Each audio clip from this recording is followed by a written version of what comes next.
कि आप एक बार को प्रोफेशनल लाइफ में इतना कुछ अचीव कर पाए, मगर तब भी जब लोग आपको याद रखें ना, लोग कहेंगे क्या हम्बल आदमी थे, क्या कंपैशनेट आदमी थे।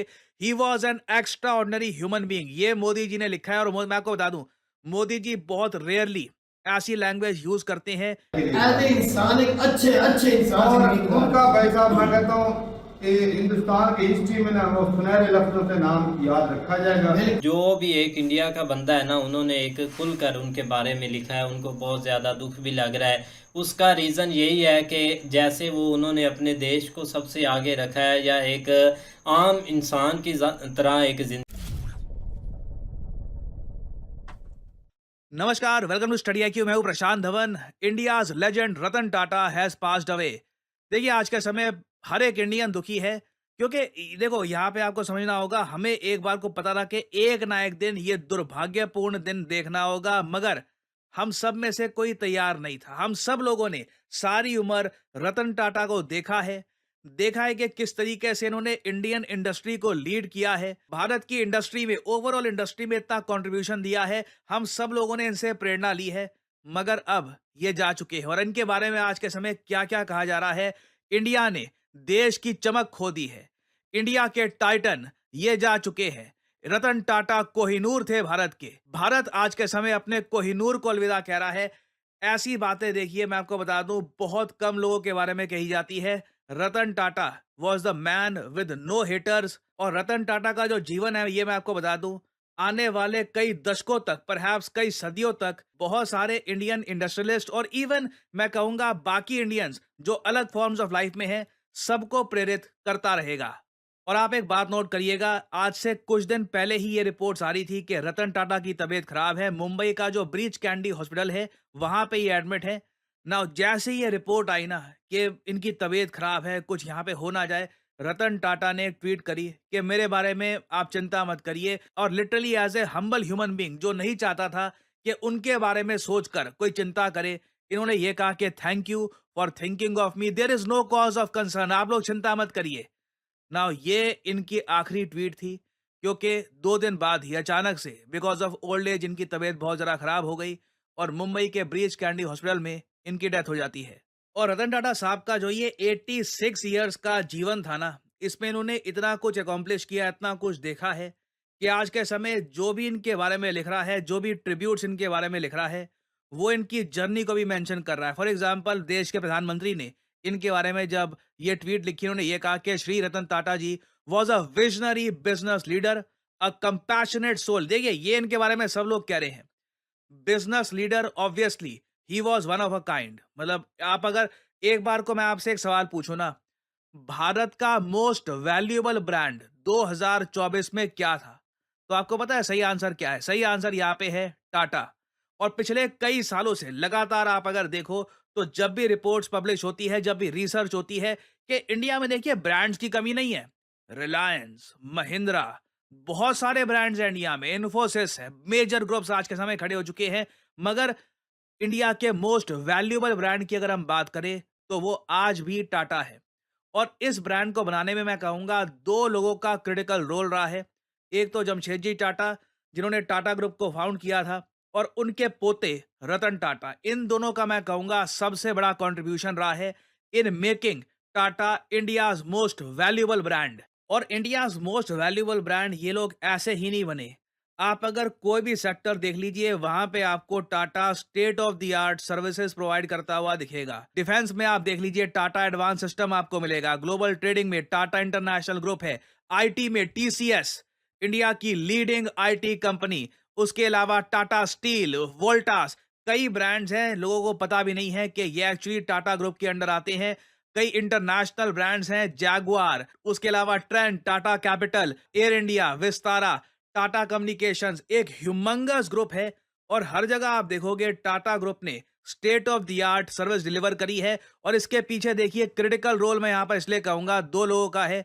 जमशेदजी टाटा, जो पहले चेयरमैन थे टाटा ग्रुप के, इन्होंने 1868 से लेकर 1904 तक टाटा ग्रुप को लीड किया था।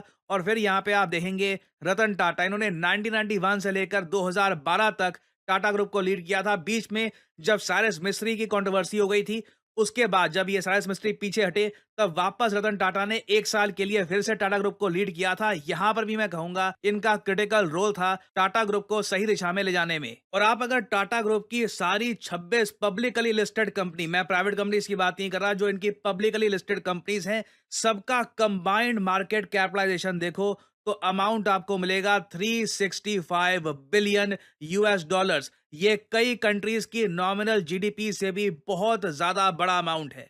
अब यहां पे तो आपने देखा कि ये था इम्पैक्ट रतन टाटा का एज एन इंडस्ट्रियलिस्ट।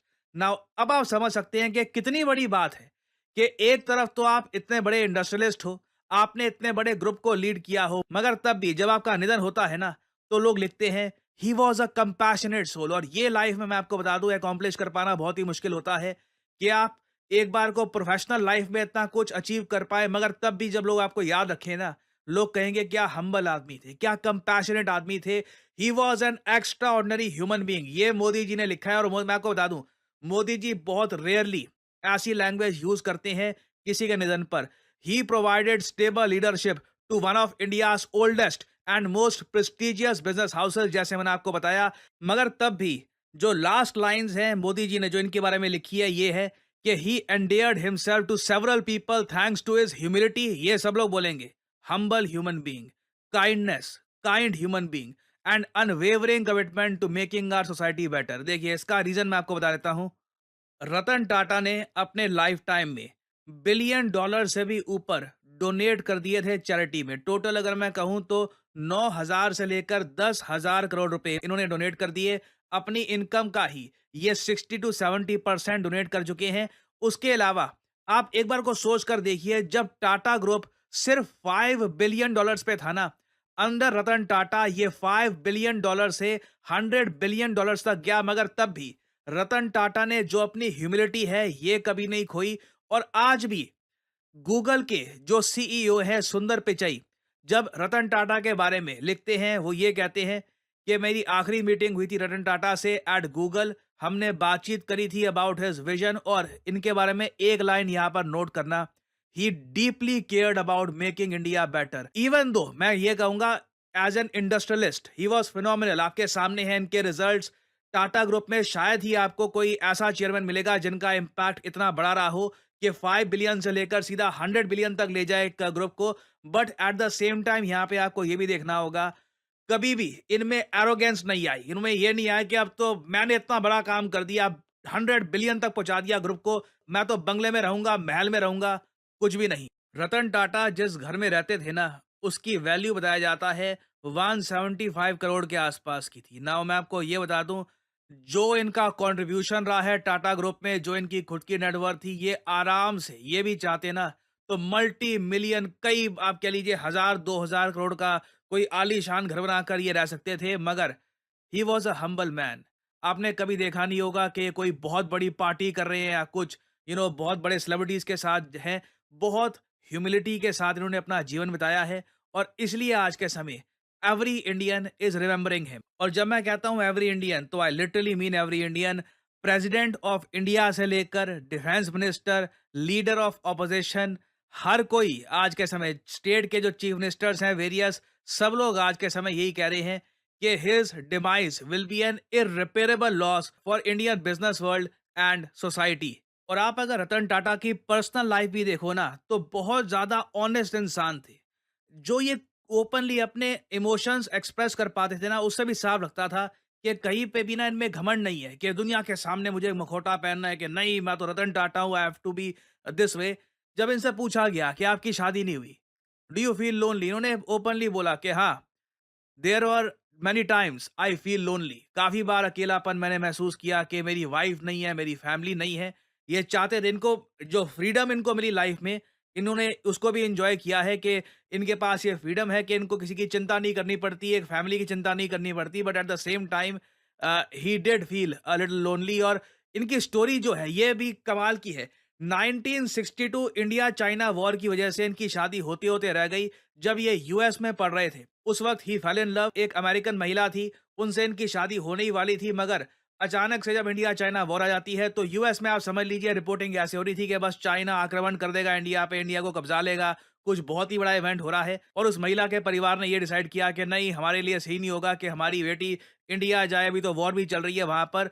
और इसी वजह से रतन टाटा की उस वक्त मैरिज हो नहीं पाई and eventually he never married.